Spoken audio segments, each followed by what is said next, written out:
Class, today we will discuss audit of investments. Mag-review muna tayo ng konti sa FAR para malaman natin kung ano yung coverage ng audit of investments. Okay? Now, ito yung summary. Dapat alam na nyo na to ha sa FAR. Kaya mabilis na natin re-reviewin yan. Sige, we have 4 types of investments. Fair value through profit or loss or FVPL. Fair value through other comprehensive income or FVOCI. Financial assets at amortized cost or AC. And investment associates or IIA. Okay? So yung apat na yan, yun yung kailangan na alam mo sa audit of investments. Okay, so next, initial measurement. How much mo sila i-measure pag binili mo? Lahat yan at fair value. Basically, kung magkano yung binayad mo. Okay? Next, transaction costs. Lahat sila capitalized except for FVPL. Expense yung transaction costs for FVPL. Next, subsequent measurements. Ano ibig sabihin yan? Every December 31, paano mo sila mini-measure?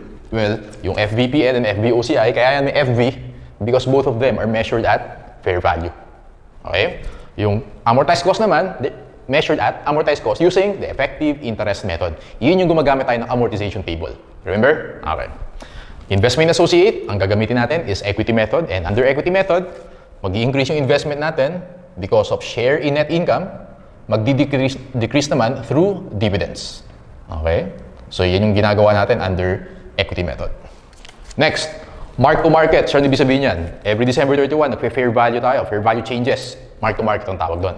Pag FVPL, lahat ng fair value changes, mapupunta ng PNL. Okay? FVOCI, lahat ng fair value changes, mapupunta ng OCI. And take note, yung OCI na yan, dalawa pinupuntahan yan. Sa Statement of Comprehensive Income and sa Statement of Financial Position. Sa Statement of Comprehensive Income, nandiyan yung changes every year. Okay? Sa Statement of Financial Position naman, sa equity side, nandiyan yung cumulative balance. Okay? Next, amortized cost. Well, hindi mo siya minamark to market kasi nga, at amortized cost, effective interest method ginagamit natin. Investment associate, hindi mo siya minamark to market. Okay, sir, pwede ba maging equity or debt yung investments na yan? Pag sinabing equity, ang example niyan, shares. Ang debt naman, ang example niyan, bonds. Okay, FVPL, pwedeng equity, pwedeng debt. FVOCI, pwedeng equity, pwedeng debt. Amortized cost, debt lang yan. Kaya amortization table ginagamit natin. Investment associate, equity lang yan. Okay? Last column, which is the most important. No? Ano yung effect sa PNL? Ano yung pumapasok sa PNL? Pag FVPL, ang pumapasok sa PNL, una yung mark to market. Kasi nga, napupunta ng PNL yun. Okay? Dividend income, kasi pwede siyang equity. Okay? Interest income, napupunta rin ng PNL kasi pwede siyang debt. And pag nagbenta kayo, yung gain on loss on sale, napupunta rin yan ng PNL. Okay? So yung 3 items na yan, or 4 items, tandaan mo yan ha. Yan napupunta sa PNL. FVOCI, actually napupunta lang dyan class, itong dividend and interest income. Okay. Bakit sir? Kasi class, yung mark to market, kapag FVOCI, obviously, napupunta ng OCI yan. Hindi yan napupunta ng PNL. Okay? Yung pag naman gain on loss on sale, okay, napupunta naman yan ng retained earnings. If maaalala mo, pag FVOCI, bawal yung reclassification to PNL. Okay? Pag binenta mo, mapupunta sa retained earnings. Okay, so ganun siya. Next, amortized cost, well, pwede lang siya maging debt. So, ibig sabihin, interest income lang yung papasok dyan. Yung investment associate naman, yung share in net income. Yan yung pumapasok naman sa PNL. Okay? So, class, ito yung review natin sa investment. So, dapat alam na alam mo yan. Okay? Sir, meron ka ba techniques sa audit of investment? Of course. 2 steps lang. Okay? So, 2 steps. So, yeah. So, yung techniques natin na, sulat mo. Pag nalaman mo na about audit of investment, yung tanong doon sa yung mismong problem, dalawa lang tatandaan mo. Number 1, first step na gagawin mo, class, classify each investment. Okay, classify mo muna kung FVPL, FVOCI, amortized cost, or IIA. Okay, bakit sir? Para malaman mo kung anong rules yung gagamitin mo. Asan yung rules? Ayan, sinamarize ko na earlier. Yun yung first step. Second step, prepare T accounts. Okay, yung T accounts niyan, medyo i-modify natin ng konti. Depende kung anong klaseng investment yan. Kung equity or debt. Pag equity, sasamahan mo ng number of shares and effect sa PNL. Okay? Pag debt naman, ilalagay mo lang class yung effect sa PNL. Obviously, walang number of shares yan, debt yan eh. Okay? So, ito lang 2 steps ang kailangan mo gawin. Ulitin ko, pag audit of investments, number 1, i-classify mo muna, alamin mo muna kung anong klaseng investment yan para malaman mo kung anong rules yung gagamitin mo. Number 2, mag-prepare tayo ng T accounts na may konting modification. Pag equity, lagay mo yung number of shares as well as yung effect sa PNL. Okay? Pag debt naman, nalagay mo lang yung effect to PNL. Okay, so yeah, apply natin yan. Let's go to our handouts. Okay, problem number 1. Siyempre, like what I always say, ang una mong gagawin sa board exam, tignan mo muna yung questions. So pag tignan mo yung questions, nakalagay sa number 1, how much is the realized gain or loss on sale of shares? Okay, how much OCI is transferred to retained earnings as a result of sale of shares? From there, alam mo na, audit of investments yan. Okay? So, dapat maisip mo na, kaklasify ko muna, and gagawa ko ng T-accounts. So, paano natin makaklasify? Kailangan mo basahin yung problem. Sige, class, basahin natin. Okay. On December 31, 2024, TDC Corporation Statement of Financial Position showed the following balances of its investment account. Merong FVPL, okay, 3. 10,000 shares of ABC, 8,000 shares of DEF, 10% of GHI bonds. Okay. And then meron pa sa baba, fair value through other comprehensive income or FVOCI, 10,000 shares of JKL and 20,000 shares of MNO. So, sinabi na sa atin sa problem ko anong klase yung mga investments na yan. So, madali na yung step 1. O, sinabi na meron tayong FVPL and meron tayong FVOCI. Ano yung next step na gagawin mo? Prepare na tayo ng T-account. So, dito ko klase ilalagay lahat ng FVPL. FVPL. Sino-sino yan? Doon muna tayo kay ABC. Sabi ko dyan, mag-T-account tayo. ABC. Si ABC, equity yan kasi shares, tama? Sabi ko dito, class, ilagay mo yung number of shares and yung effect sa P&L. Okay, so lalagay ko dito, number of shares. And dito yung P&L. Alright? Sino pa? Doon tayo kay DEF. Sige, lagyan natin dito si DEF. Number of shares and P&L. Okay, sino pa? Si GHI. So lagyan natin si GHI dito.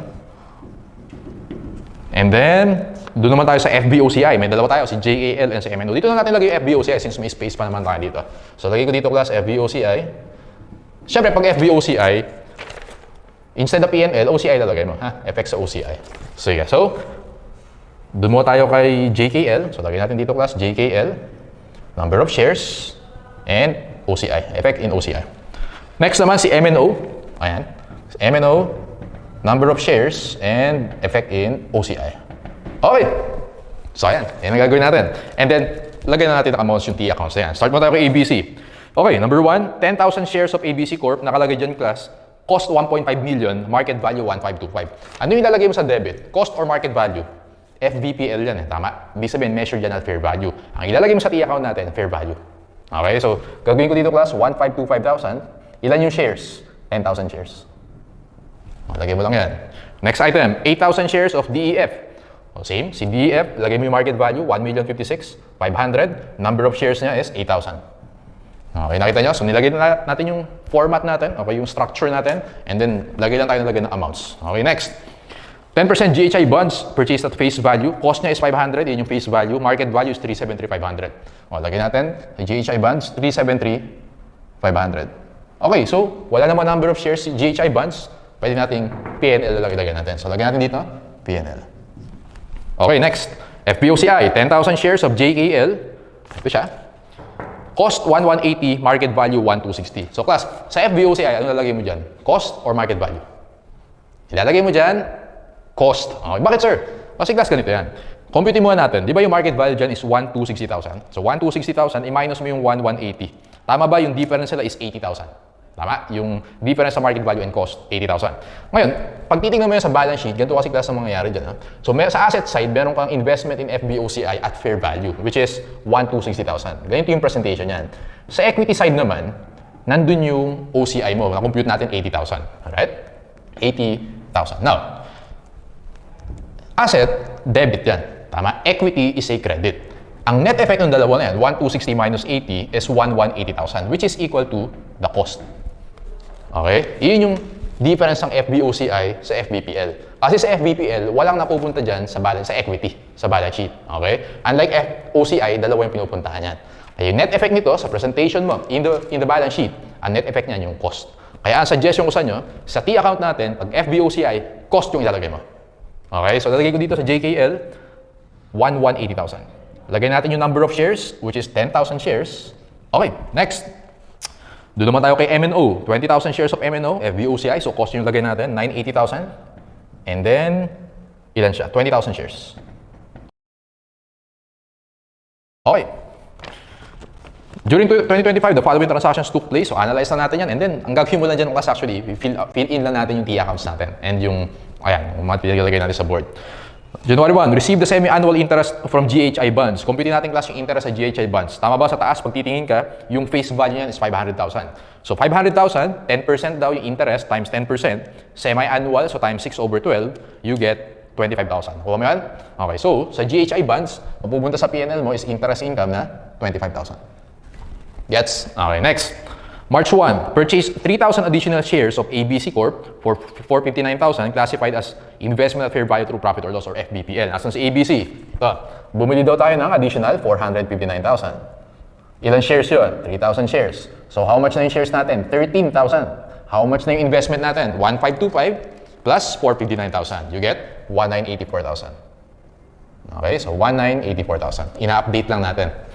Next, sold 4,000 shares of DEF for 138 per share. I think yun yung first question, no?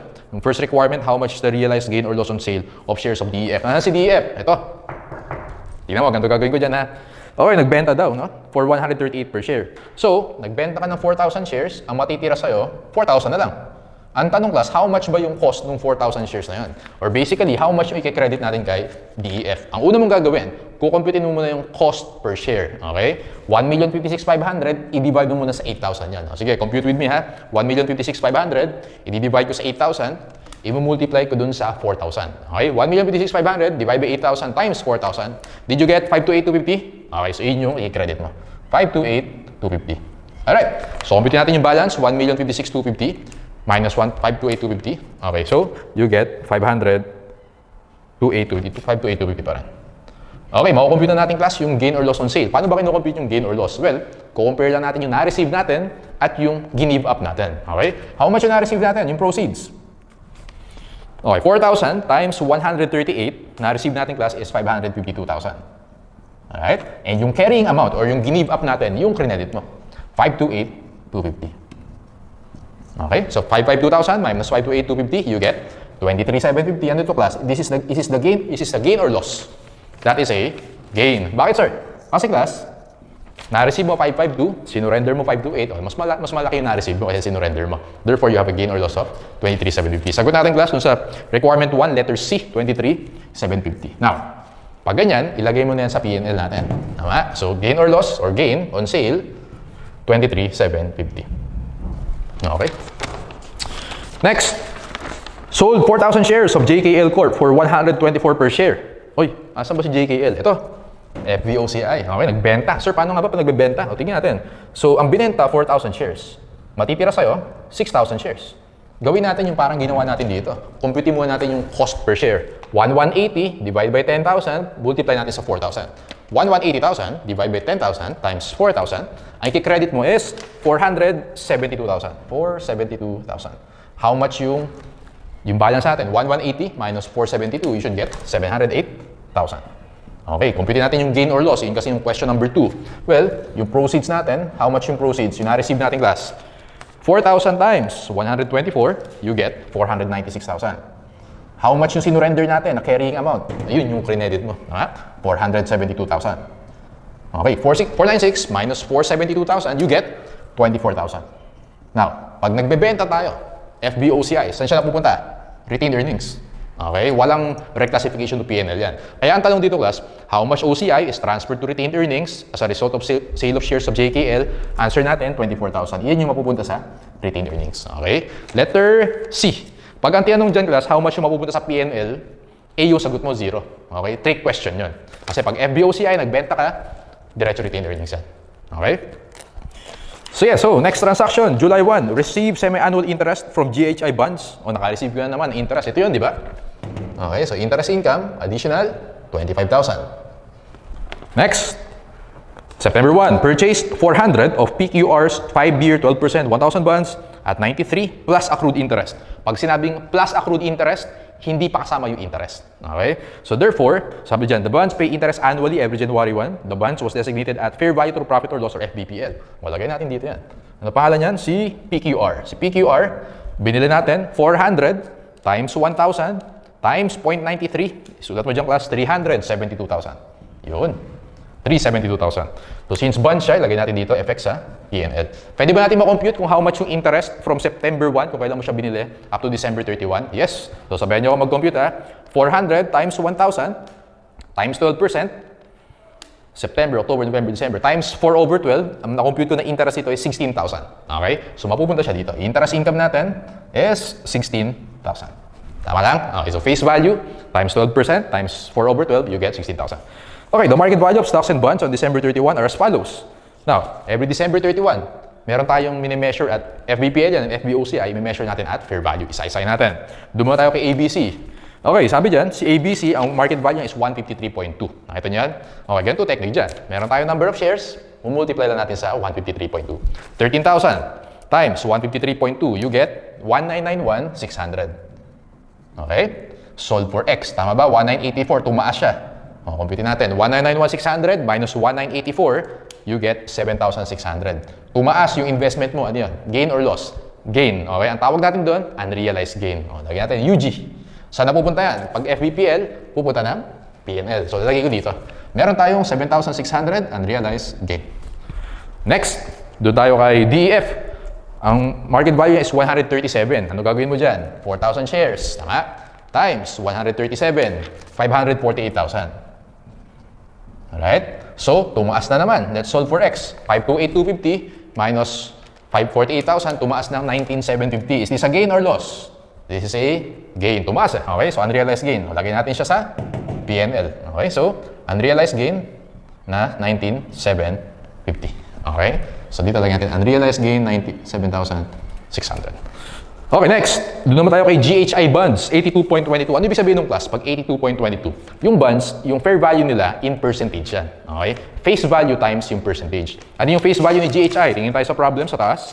Nakita mo yung 500,000? Okay. So, 500,000 times 0.8222 kasi percentage. Okay. Times 0.8222. Did you get 411,100? Okay. So, dito siya. 411,100. Solve for X. Okay, 411,100 minus 373,500, you get 37,600.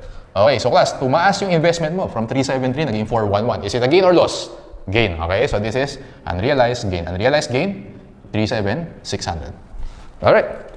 Next, JKL Corp. Nasa JKL? Ito. Si JKL, ang market value niya is 110.5. Ilan na lang yung shares niya? 6,000. 6,000 times 110.5, you get 663,000. 663,000. Bumaba. Okay, from 708, naging 663. Tingnan natin. 663 minus 708, you have 45,000. Yung 45,000 class, ano yan? Gain or loss? Loss, bumaba. Tama? This is unrealized loss. Yung unrealized loss na yan, saan siya papasok? Sa OCI. O, lalagay ko dito ha. Unrealized loss na 45,000. Yan. Next, MNO. Ano sa MNO? JKL, eto, MNO. 44 per share. Okay, so 20,000 times 44, you get 880,000. Uy, bumaba. From 980, naging 880. Solve for X, bumaba ng 100,000. Gain or loss? Loss. So, unrealized loss. FVOCI yan. So, pupunta ng FVOCI. Unrealized loss na 100,000. Okay. And then last one, si PQR bonds. Ito. Si PQR, 98 daw or 98%. Ano ba yung face value ni PQR? Pupunta ka sa September 1, yung face value na is 400 times 1,000 or 400,000. 400,000 times 98%, you get 392,000. So, from 372, naging 392, tumaas, solve for X, 20,000, unrealized gain yan. Okay, so lagay ko dito, unrealized gain na 20,000. Okay, so pag nagawa mo na yan, pag nakapag-mark to market ka na, kaya mo nang sagutan lahat ng question sa problem. Okay, so yan, try natin. Okay na tayo sa requirement 1 and requirement 2. Doon tayo sa requirement 3. The investment in PQR bonds will be initially recorded at, eto, 372,000, letter A. Okay. Number 4. How much is the unrealized gain to be reported in the 2025 income statement? Take note, income statement. So, ibig sabihin, titingnan mo lang yung FVPL. Okay? How much yung unrealized gain natin? So, i-box natin ha. So, ito, 76. Ano pa? Meron tayong 19,750. What else? 37,600 and 20,000. Lahat unrealized gain. Add natin yung apat na yan.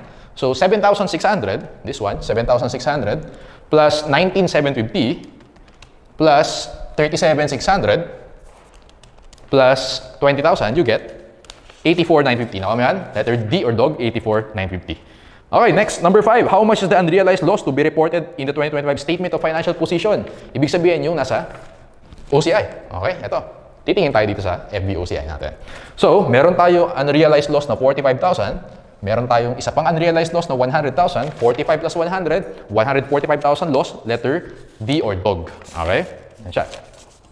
Number 6, what is the carrying value of the investments at fair value through profit or loss? How much daw yung FVPL natin? Titingin ka lang doon sa ending balance. I-check ko ha. So, 199,600, 548,000, 411,100, 392. Add nga natin yung apat na yan. So, 1,991,600 plus 548 plus 411,100 plus 392, you get 3342,700, letter C. Okay, letter C.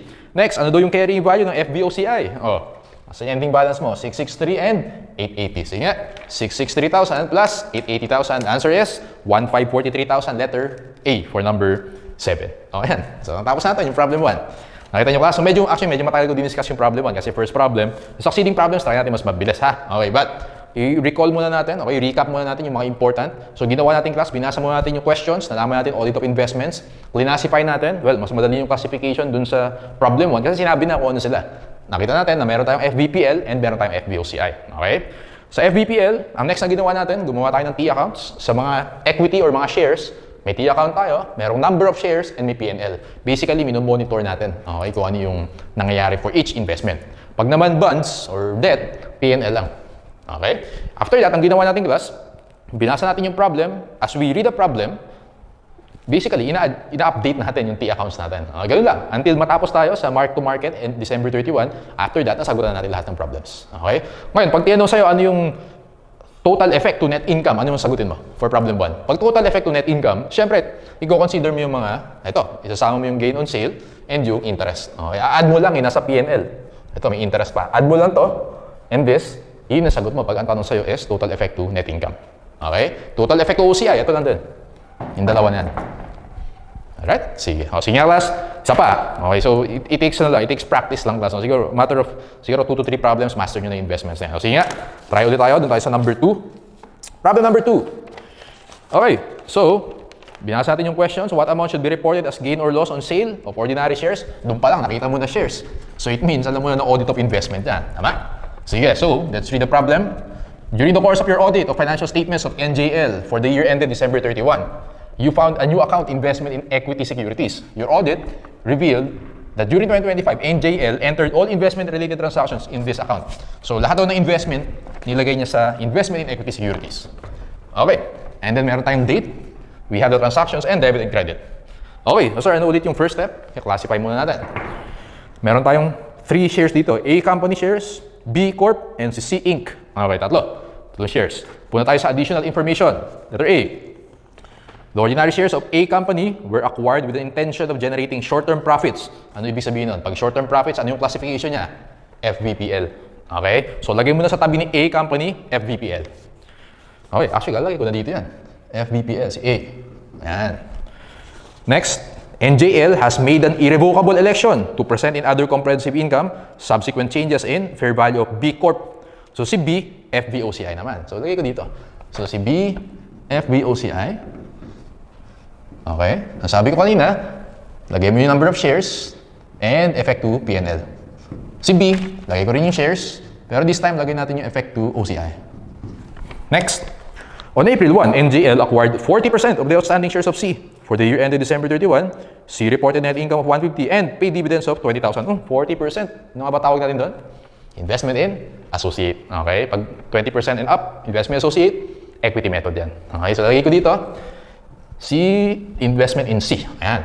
Since equity siya, lagay ko din yung shares and P&L. Yun. So, tapos na tayo sa step 1. Nakapag-T account na rin tayo. So, fill in na lang natin yung T accounts natin. Update na lang natin siya.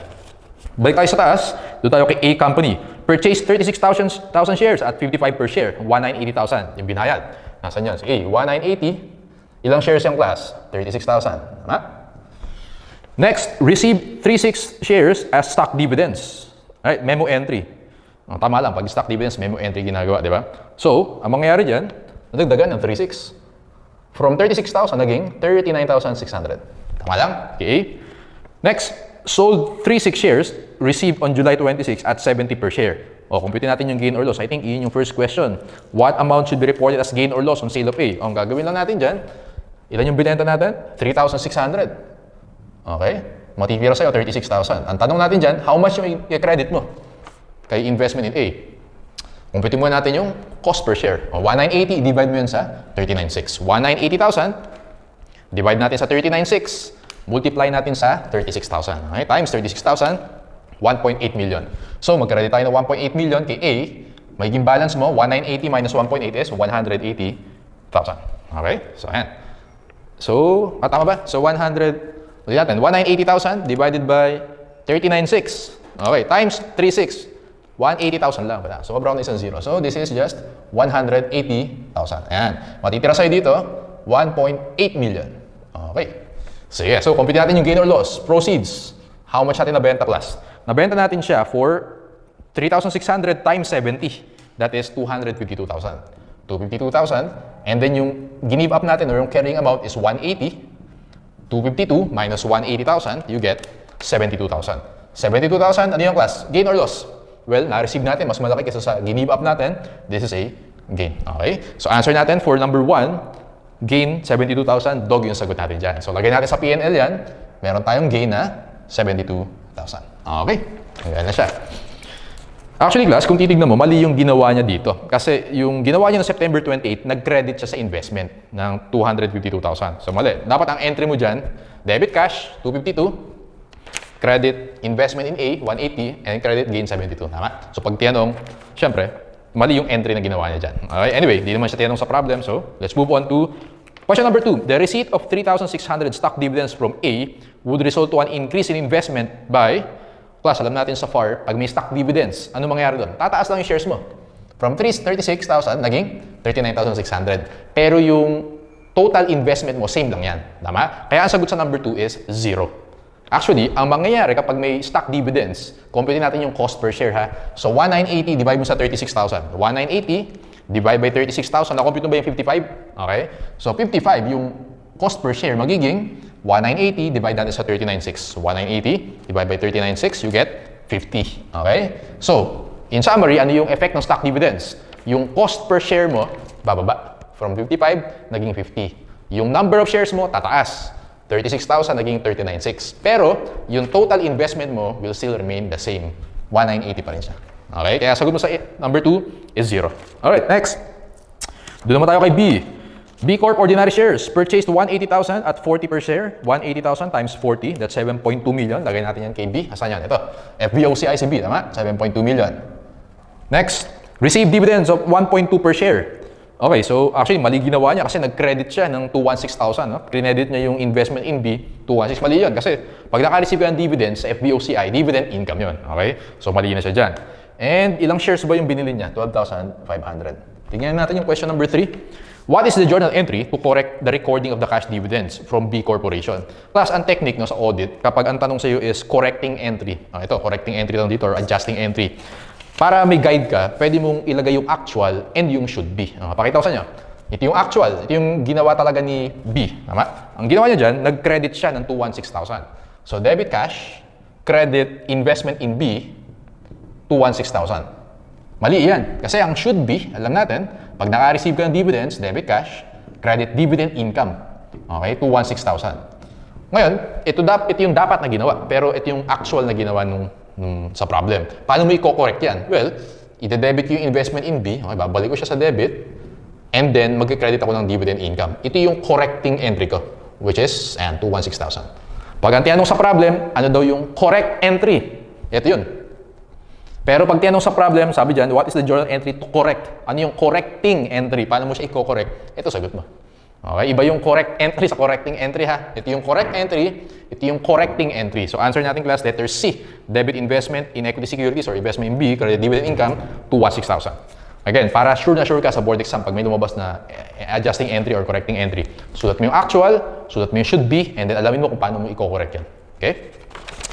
Next natin class, what amount of unrealized gain or loss to be reported in the statement of comprehensive income? Anyway, so continue muna natin. Doon tayo kay C. Okay, purchased 12,500 shares at 40 per share. And take note class, si C is investment associate. Tama? Lagay natin dyan. Okay, so binili niya 500,000. 12,500 times 40 is 500,000. So lagay natin yan sa debit. Ilan yung shares niyan? 12,500. Okay. Next, recorded share in net income. Uy, tama lang na mag-record ka ng share in net income. Kasi under equity method, increase na share in net income minus sa dividends. Basahin muna natin class yung additional information B. On April 1, NJL acquired 40% of the outstanding shares of C. For the year ended December 31, C reported net income of 150,000. O, compute natin kung how much ba yung share in net income. Net income na nireport ni C is 150,000. Ang binili natin is 40%. Multiply mo by 40%. Pero take note class na, binili mo siya April 1. Okay? April 1 to December 31 is only 9 months. Okay? Times 9 over 12. Ayan, 150,000 times 0.4 times 9 over 12, you get 45,000. Ang ni-record ng client natin, 60,000, pero dapat 45,000 lang. Okay? So, mangyayari dyan, class, again, mag-i-increase yung investment natin because of share in net income. Lagay mo siya dito sa debit. And then, computin din natin yung dividends. Bakit, sir? Kasi, yung dividends, magdi-decrease naman ng investment yan. Ang binayad na dividends dito, 20,000. Okay? So, 20,000 times 40% yung binili natin. Take note, class, pag dividends, hindi mo na kailangan mag-prorate ng number of months. Okay? Kasi yung net income kasi incurred evenly all throughout the year. Dividends, actual cash na payment yan. Ha? So, hindi mo na kailangan mag-prorate. 20,000 times 40%, you get 8,000. Okay, so 8,000. Dito natin siya lalagay sa credit side. Compute natin yung updated balance ng C, 500,000 plus 45 minus 8,000, you get 537,000. Okay. And then additional information C, the fair value of each security on various dates in 2025 are as follows. Well, alam natin, class, ang important sa atin is fair value at the end of the year or December 31. So mag-concentrate ka lang sa December 31. Doon muna tayo kay A. Okay, so FVPL, kailangan natin i-measure at fair value. Si A, 74 per share. Ito yung number of shares natin, 36,000. 36,000 times 72, you get, 74, you get, okay, na-compute mo yung 2664,000. Okay, so 36,000 times 74, yung market value ni A is 2664,000. Lagyan mo dyan, 2664,000. And then, tumaas. Solve for X. From 1.8 million, naging 2664, 864,000. So, pag tumaas, is it a gain or loss? Gain. Specifically, unrealized gain. Okay? Meron tayong unrealized gain, ha? 864,000. O, ganun lang. Okay? Doon naman tayo kay B. Si B, ang market value niya is 32 per share. O, 12,500 times 32 per share, you get 12,500.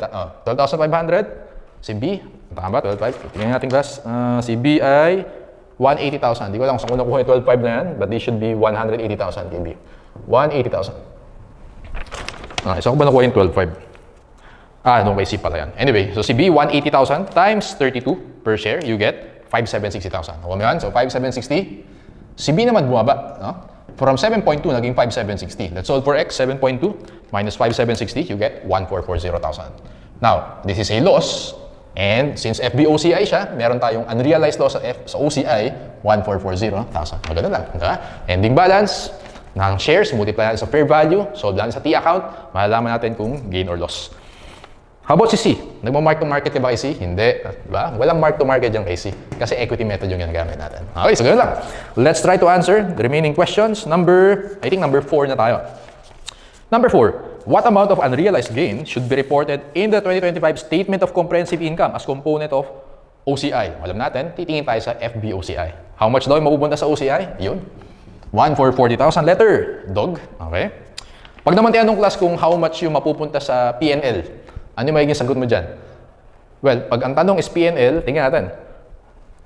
Ang gagawin ko dyan, i-add ko yung gain, add ko yung unrealized gain, add ko din yung share in net income, which is how much yung share in net income natin? 45,000 doon sa investment ni associate. Okay? So, add ko yan. Pag ang tanong is kung how much mapupunta sa PNL. Okay? Hindi kasi tinanong dito pero pag yun yung tinanong, add mo yung tatlo na yan. Okay, next is number 5. What amount should be reported as investment in equity securities classified as FVOCI? Ending balance, 5,760. Answer natin, letter A.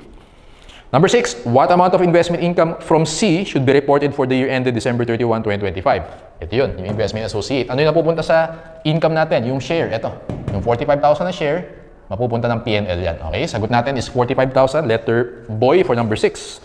Number 7, what is the correct carrying amount of investment in C? Well, tingin ka lang sa ending balance, 537,000. Answer mo is boy. Actually, yun yung last question. Pag tinanong naman, class, how much daw yung carrying amount ni A? Ito lang sagot dyan. 2,664,000. Okay, so yeah, that's how you answer problem number 2. Class, let's go to the last problem, problem number 3. Okay, so tingnan natin yung mas mabilis sa pagsosolve. Kasi syempre sa board exam, dapat efficient, dapat mabilis ka pag-solve. Okay, so let's read the given. NBC Inc. had the following portfolio of financial assets as of December 31. A, B, C, D. Okay, so meron tayong shares and bonds. Audit notes.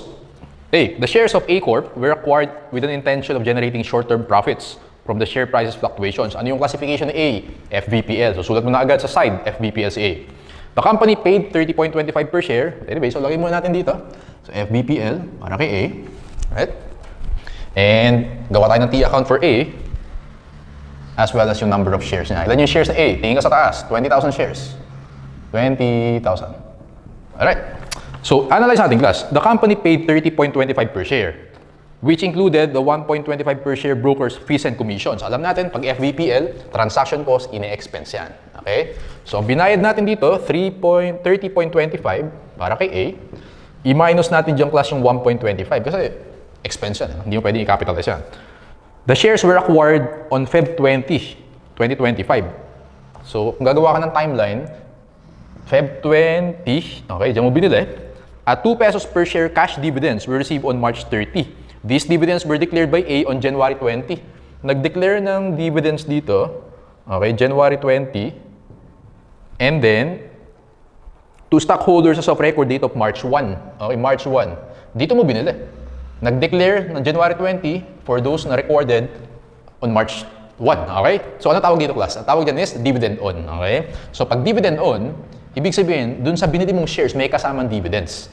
Hindi kasama dapat yon sa ika-capitalize mo na investment. Okay? That's why, magmaminus tayo ng 2 pesos per share. Ang ika-capitalize na natin talaga, 30.25 minus 1.25 minus 2, 27 per share. Multiply natin sa ilang shares? 20,000 shares. You get 27 times 20,000, 540,000. Ayun. So, lalagay ko sa T account class, 540,000. Actually, parang yata yung question 1. Tingnan natin yung question 1. The journal entry to record the acquisition of A Corp. Paano natin i-record to? Ang gagawin ko dyan, invest. Ito ko nalalagay yung entry. Yung journal entry natin, debit investment in A, 540. Okay? And then, ito muna, yung expense. 1.25 times ilang shares? 20,000 shares. 1.25 times 20,000. Na-compute mo yung 25,000. Okay. Debit transaction cost expense, yan na lang. 25,000. And then, bumili rin tayo ng may kasamang dividends. Okay? 2 times 20,000, yung dividends, 40,000. Pag bumibili ka ng dividends, as you remember from FAR, pag bumili ka ng shares na may kasamang dividends, i-debit mo doon, dividend receivable. Okay? 2 pesos times 20, that's 40,000. And then, credit cash, how much lahat ng binayad natin? 540 plus 25 plus 40, that is 605,000. Credit cash, 605,000. Okay. So, tignan natin class. Ano yung sagot dyan? The journal entry to record the acquisition will include letter A, debit to investment, 605, mali, kasi 540 dapat. Letter B, debit to expense, 65, no, dapat 25. Letter C, credit to dividend income, mali, dapat debit dividend receivable. Letter D, debit to dividend receivable for 40,000, that is correct. Answer natin class, letter D for question number 1. Ito dapat alam niyo na to ha, dividend on yung tawag dyan. And then yung transaction cost, ina-expense natin sa FVPL. Ang papasok lang sa T account natin is 540. And then syempre, lagay mo yung shares. And also class, syempre kailangan alam natin yung effect sa P&L. Tama ba yung transaction cost? Expense yan eh. So lagay mo sa P&L yan. Mag-minus 25,000 tayo. Negative. Okay? Next, audit note B. The company paid 27.5 per share, including 0.5 per share broker's fees and commissions on the acquisition of B's Inc. stocks. Okay, on March 1. These shares were classified as FVOCI. Oh, lagay ko na agad dito. FVOCI. Si B. Ayan. B. Lagay ko yung number of shares and yung effect sa OCI. Alright? So, ilan yung number of shares si B? 40,000. Tingin ka dun sa taas. 40,000 yung nakalagay kay B. And then, ang binayad niya class, 27.5. Kaya lang may kasamang 0.5 na broker's fees and commission. Kakapitalize mo ba yun or expense? Capitalized. Ang ini-expense mo lang, FBPL. Yung other 3 types of investments, lahat yung capitalized. So, si B, ang gagawin ko dyan class, 27.5 yung binayad, multiply natin sa number of shares, 40,000. Okay, so 27.5 times 40,000, you get 1.1 million. 1.1 million. So, yun yung lalagay ko sa debit. 1.1 million. Okay? Because transaction costs for FVOCI are capitalized. Uy, may binanggit pa dito. At 3 pesos per share, dividends were received from the said shares on May 3. So, kung gagawa ka ng timeline, kailan mo ba binili yung shares na yan? Binili mo siya March 1. Okay? Binili mo ng March 1. And then, the dividends were declared on April 1. Nag-declare ng dividends ng April 1. Record date natin, April 20. Okay, dito mo binili, and then dito nag-declare ng dividends. Ano tawag doon? Ex-dividends. Okay, unlike ito, dito nag-declare, dito mo binili. Dito naman, binili mo muna bago mag-declare. So it means yung 1.1 million yan, walang dividends yan. Okay, hindi mo kailangan maglagay ng dividend receivable. Now, since sa'yo na yung shares, okay, nung date of declaration, meron kang entry na, meron kang dividend income dyan. How much? 3 pesos per share times 40,000. 3 times 40,000, meron kang dividend income na 120,000. Yun. Saan napupunta yung dividend income? Siyempre sa P&L. Lagyan na rin natin yung P&L. So may OCI ka dyan, lagyan natin yung P&L dito. May dividend income tayo, which is 120,000. Okay. Sige. Next. Doon tayo sa audit note C. C bonds, which pay semi-annual interest every June 30 and December 31. Take note, semi-annual. Were acquired on October 1. Uy, between interest payment dates kasi nagbabayad ng June 30 and December 31, pero binili mo October 1. Medyo alanganin yung date. Okay? When the prevailing market interest rate was 12%. The bonds will mature December 31, 2027. The company adopts a business model of holding debt securities to collect contractual cash flows. So pag yun yung business model ng company to collect contractual cash flows, ano yung classification nun? Financial assets at amortized cost. So lagay mo na agad sa gilid, amortized cost yung type of investment na yan. So lalagay ko dito, financial assets at amortized cost. Siyempre, bonds yan, tama? So si C. So pag bonds, P&L effect lang lalagay ko dyan. Alright, so let's see. Analyze natin class. So, ang binayad mo, 1973. Okay? So, binayad natin is 1973,008. Kaya lang, between interest payment dates yan. It means may portion dyan na binibili mo na interest. Actually, same concept siya dito. Sa dividends kanina, yung dividend on. May portion na binibili mo dividends. Kaya nag-debit dividend receivable ka. Ganun din dito. May portion ng 1973,008, interest naman. Okay? Compute natin. How much yung interest dyan and how much yung investment talaga. Okay? Or how much yung investment. Okay, so let's compute. Yung face value ng bonds, tingin ka dun sa unang given, nakita mo dun 2 million bonds, okay, dun sa taas na given, 2 million bonds, yun yung face value. And then yung coupon rate niya is 10%. Compute natin yung interest. Ilang months yun? Ang huling payment, June 30. So July, August, September, 3 months. Okay, so ang gagawin ko dyan sa interest, 2 million times 10% times 3 over 12. Okay, yan yung interest ko. 2 million times 10% times 3 over 12, you get 50,000. Okay, 50,000 yung interest. Therefore, yung 1,973,008, merong interest sa 50,000 yan. So, mapupunta sa investment mo is 1,923,008. Does that make sense? Okay. As of October 1, yun. Alright, so, tingnan natin. So, ayan, yun yung nangyari kay C. Therefore, ang mapupunta sa debit mo, hindi 1,973, dapat 1,923,008. Alright? Sige. Pero, October 1 yan. Okay? So, mag-earn ka pa ng interest from October to December. Tama ba? So, tingnan natin kung how much mapupunta sa P&L. Paano ba computing class yung interest income ng isang bonds? Diba? Carrying amount times effective rate. Diba yun yung interest income?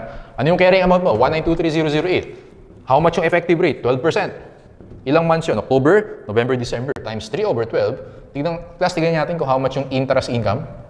1,923,008 times 12% times 3 over 12. Nakuha nyo ba yung 57,690? Okay, so 57,690, yun yung interest income natin sa P&L. So, lagyan natin, interest income, 57,690. Okay. Audit note D. D Corp were acquired at 48 per share, including 3 per share, broker fees and commissions. D Corp had a total of 200,000 shares. Okay, so kay D, lagyan natin dito. Ilan ba yung shares ni D? Tingin ka dun sa taas. Pinaka-given, 50,000 shares, tama?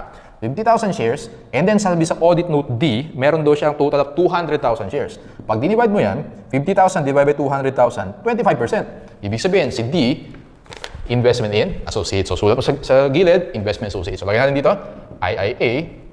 Okay, si D, lagyan natin sa baba, IIA. Okay, so si D, investment in D. Pag IIA, yung transaction cost, capitalized. Okay, so gagawin ko lang dyan, ang binili natin is 50,000 shares, so 50,000 times how much yung binayad natin? 48. Did you get 2.4 million? Okay, so 2.4 million kay D. Lagyan natin number of shares and effects sa P&L. Number of shares, again, 50,000. P&L naman, mamaya, yung share in net income. Yung transaction cost, hindi pupunta ng P&L yan kasi capitalizable yan. Okay, so let's continue reading. The company received 5 peso dividends per share. Okay, so alam natin, pag dividends, nagma-minus ka sa investments. 50,000 times 5. Okay, 50,000 times 5, na-compute mo yung 250,000, so i-credit natin yan. 250,000. Take note, hindi yun income Okay, ang entry mo doon, debit cash, credit, investment in associate, 250,000. Okay, so wala siyang effect sa P&L. Alright, matapos na. Letter E, the following information are available at year-end. So nagbigay ng net income and fair value for each investment. Okay, doon mo tayo kay A. So si A, alam natin class, FBPL yan. So kailangan natin mag-mark to market. Paano tayo mag-mark to market? Multiply na natin yung shares sa fair value. 20,000 shares. Times fair value na A, 35 pesos per share, you get 700,000. So ending balance, 700,000. Sold for X, 540, naging 700. Increase na 160,000. Therefore, this is unrealized gain. Okay, unrealized gain, lagay natin sa P&L, 160,000. Okay, easy. Diba? Ganun lang. So, ending balance, solve for X, lagay sa P&L. Ganun lang. Next, si B naman. Si B is FBOCI. Ilan shares? 40,000 shares. 40,000 times 25 pesos per share. Na-compute mo ba yung 1 million? Okay, so 1 million. Now, from 1.1 million, naging 1 million. Obviously, loss yan na 100,000. Therefore, kay B, meron tayong unrealized loss na mapupunta sa OCI, 100,000. Let's go to C. Kasi C, yung medyo complicated ng konti. Kasi amortized cost siya. Alam natin, kay C, ignore mo yung, kasi hindi ka nag-fair value dyan. Hindi ka nag-mark to market dyan. No? So, ignore mo lang yung binigay sa'yo na 11% dyan. Okay? Kasi, inaga-amortize lang tayo. Now, take note class na yung 1923008 is as of October 1. Kailangan natin kunin yung amortized cost as of December 31. Yun yung challenge natin. So, paano yun? Mag-amortize tayo for 3 months. Okay? Paano ba mag-amortize? Ganito gagawin natin. Sa amortization kasi, kailangan ma-compute muna natin yung interest paid and then ima-minus mo yung interest income. Okay? Yung difference sila, yun yung amortization mo. Tama lang? So, sa amortization table, di ba ganun yun? Interest paid, interest income, okay? Or sorry, interest received pala to. Interest received, kasi ikaw yung investor eh. Interest received, interest income, yung difference is amortization. Okay? How much yung interest received?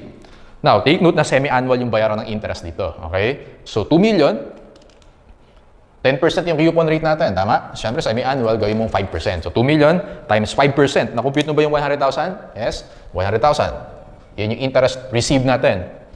Interest income naman, 1923008 times, ano yung effective rate natin? 12%. Pero semi-annual, gawin natin 6%. Times 0.06, you get 115,380. Nakita niyan? So, 115,380. Therefore, yung amortization natin is 15,380. Alright? Difference sa interest received and interest income. 15,380. Take note, 6 months yan. Okay? Kasi minultiply mo ng 5% and 6%. So, pinalahati mo. 6 months yan. Ang ina-amortize lang natin, October, November, December, 3 months. So, kailangan mo pang i-multiply yan by 3 over 6. Does that make sense? Okay, then, 15,380 times 3 over 6, you get 7,690. Ito yung amortization mo for 3 months. Okay? Now, 1923008, eventually, dapat mag-equal sa face value yan na 2 million. Therefore, dapat i-add mo yan, 7,690. Okay? So, how much na yung carrying amount natin noong December 31? So, sabayan niyo ako, 1923008. Okay? 1923008 plus 7,690, you get 1930698. Compute nyo yan? 1930698. Basically, yan yung ending balance nung amortized cost natin. Okay? 1930698. Ayan. So, 19306. Medyo complicated yung investment C, pero alam natin, kaya natin solve yan. Ulitin ko lang, since ito, amortized cost, ang kakaiba dyan, binili mo between interest payment dates. No? So, actually, kasi ganito, malabo na lumabas sa board exam yan. Usually, simple lang talaga yung mga audit practice dun sa board exam. So, pag nag-gets mo yan, malaki chance talaga na kaya mo sagutin yung tanong sa boards. Okay? Anyway, sa amortized cost, sa investment in C, ang trick dito, binili mo siya between interest payment dates. Kaya, hiniwalay mo yung interest, tama, na binibili mo. Now, kailangan mo malaman, October 1 siya binili, kailangan mo malaman yung carrying amount as of December 31, 3 months. Kinumpute natin yung amortization for 6 months. Ito, 6 months, no?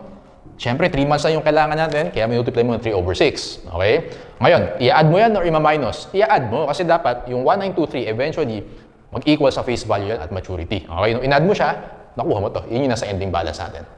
Gets? Okay. So, tanda mo, sa amortized cost, hindi ka naman nag-mark to market, kaya in-ignore natin yung fair value na given sa problem. Okay, next. Doon naman tayo kay D. Si D, alam natin, IIA siya.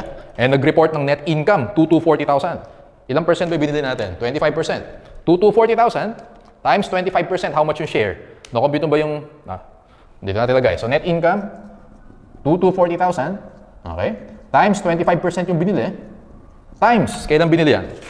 Yun yung trick dito. Binili siya June 30. Okay? So middle of the year. Multiply mo pa by 6 over 12. Ayun. So 2,240,000 times 25%. Times 6 over 12, you should get 280,000. And alam natin, yung share in net income, pupunta yan, mag-i-increase yung investment mo, 280, mapupunta rin yan sa P&L. Share in net income, 280,000. Okay, so let's compute the ending balance of investment in D, 2.4 million, plus 280, minus 250, you should get 2,430,000. After this, kaya natin i-solve lahat ng questions. Okay na tayo sa question 1, no? Let's go to question 2. At what amount should B Inc. be recorded on its date of acquisition? Nasaan ba si B? Ito. 1.1 million. Ayan, ito yun. Okay, so 1.1 million, dog yung sagot natin for question number 2. Number 3, the journal entry to record the acquisition of C. Ito, i-journalize daw natin to. Okay, yung binili mo between interest. Sabi ko kanina, similar yung concept niyan dito na dividend on. May binibili kang dividends. So, ang entry dito, class, debit investment in C, which is 1923008. Debit interest receivable, 50,000. Credit cash, 1973008. Tingnan nyo, class, ha? Meron kang interest receivable dyan. Dito, meron kang dividend receivable. Oh, same concept, tama? So, tingnan natin yung choices. Letter A, credit to cash, 1923. Mali. Dapat 1973. Letter B, debit to interest receivable, 50. That's correct. Boy yung sagot natin dyan. Letter C, debit to investment, 2 million. Mali. Dapat 1923. Letter D, credit to interest income. Mali. Wala yan sa entry natin. Boy yung sagot natin sa number 3. Number 4, at what amount should D Corp stocks be recorded on its date of acquisition? Nasaan ba si D? Ito, 2.4 million. Letter Boy, 2.4 million. Number 5, the net effect from equity investments to be reported in profit or loss. Nasaan yung mga equity investments natin? Tama ba, class? Si A, si B, and si D. Kasi bonds yun eh. So, hindi siya equity. How much daw yung total effect sa P&L? Ayun, titingnan na natin yung P&L. So, gagawin ko dyan, lalagyan ko ng box ha. Ito, P&L yan, transaction cost. Ito, P&L din to. Okay? Dito naman sa FVOCI, yung dividend income, P&L yan. Okay? Ito, unrealized as OCI, huwag mo sasama yan. Doon naman sa IIA, yung share in net income. Sige nga, add natin, class, yung mga binax ko na yan. Okay? So, eto muna tayo. Yung net nito is, so 160,000 minus 25,000, 135. Tama? Positive 135,000. Okay, so 135,000, add natin yung 120, add natin yung share na 280, you should get 535,000. Letter C, nakita mo yan? 535,000. So basically, 160 minus 25 plus 120 plus 280, answer is letter C, 535,000. Okay, number 6. The net investment income from debt investments to be recorded in profit or loss. Isa lang naman, pupunta sa P&L natin sa debt investments. Yung interest income na 57,690. 57,690, na-compute natin siya kanina. Ito siya. Letter C, 57,690. Okay, number 7. What is the net effect of all the investments related transaction on net income? Well, add mo lang yung sagot mo sa number 5 and number 6. Kasi lahat daw tama? Of all the investments. So add natin. 535,000, yung sagot natin sa number 5. Sagot mo sa number 6, add natin yung 57,690. Answer mo dyan, class, is dog, 592,690. Yan. So inad lang natin.